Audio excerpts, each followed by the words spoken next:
صف ومشي جوه صف وانتهت زي ملايين انتهوا قبل صف.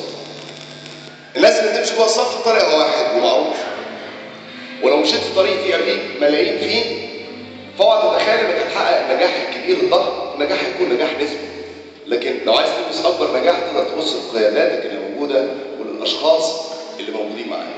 بصراحه انا ما كنتش بحب الروتين، لكن ده ما كانش يمنع ان الواحد لازم في وقت من الاوقات يحافظ على الصف ويحافظ على الوظيفه ويتميز فيها كويس جدا، لكن في وقت من الاوقات يحاول يخرج بره الصف، يخرج بافكاره، يخرج باكشن، يخرج انه يكون عنده مشروع الخاص بيه اللي بيحلم بيه علشان يعمل طفره كويسه في حياته.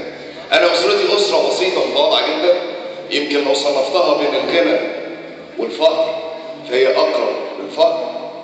والدي كان موظف، ووالدتي موظفه، وجدي كان موظف، وجد جدي كمان كان موظف، يمكن لحد رمسيس نفسه كانوا في نفس الطريق. لكن فاكر كويس قوي ان لما كنا بنتكلم مع اسرتنا دي ان علشان نبقى محتاجين حاجه، يعني نروح طرفين واحد وهو صغير